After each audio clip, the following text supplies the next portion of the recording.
Jadi kita berbincangkan, berdoa kita beramai-ramai, moga-moga niat beliau berdua ni dimakbulkan oleh Allah Ta'ala.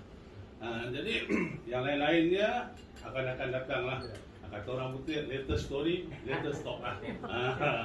Baik, jadi kita pun tidak berpanjang lebar kerana kita telah memahami daripada siapa tadi? Ustaz Azman katakan apa yang nak diberi dan apa yang nak dikasih.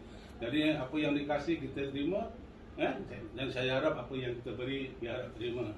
Kerana tak adalah yang mahal-mahal, tak adalah yang ini yang semana mampu kita lah. Maklum COVID, yang ada gaji kena potong, kena buang kerja kan. Jadi ini ajalah sebentuk jam, sebentuk cincin dan sebuah jam tangan. Yang nak kita berikan kepada siapa yang pasangan lelaki dia tadi dalam mohon doa. Itu ajalah kan. Kita tahu sama tahu, jangan tanya. Jadi saya serahkan baliklah pada Ustaz. Okey, insya-Allah. Terima kasih pada perwakilan pihak perempuan. Sebelum kita mulai tazkirah ringkas saya, izinkan saya memulaikan tazkirahnya. Bismillahirrahmanirrahim. Sebenarnya kalau kita mempelajari dalam Islam, dalam Islam memang tidak ada tata cara tentang bagaimana untuk melanjutkan pernikahan tu. Ianya ada istilah kalau istilah bahasa kita orang Melayu iaitu pertunangan. Tapi dalam bahasa agama dinamakan hikbah. Hikbah itu melamar, melamar. Jadi melamar untuk apa?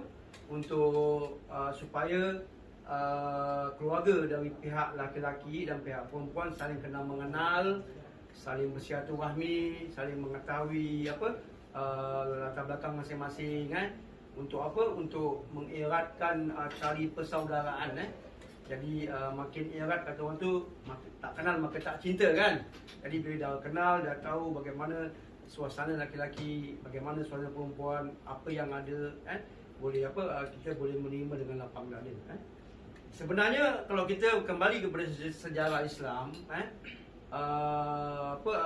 pelaksanaan seperti ini telah terjadi di zaman Nabi SAW.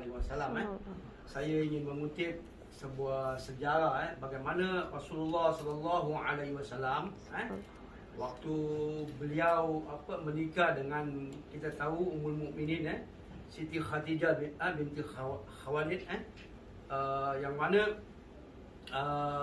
kebetulan Siti Khadijah ini adalah seorang businesswoman atau saudagar perempuan.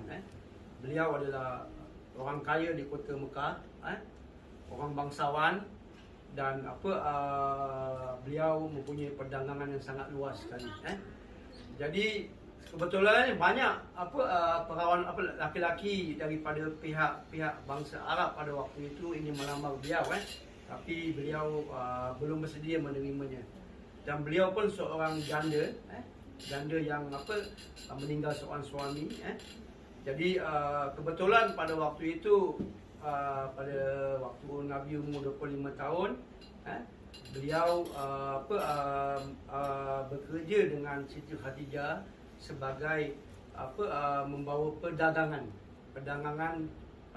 Siti Khadijah daripada Mekah ke Syam.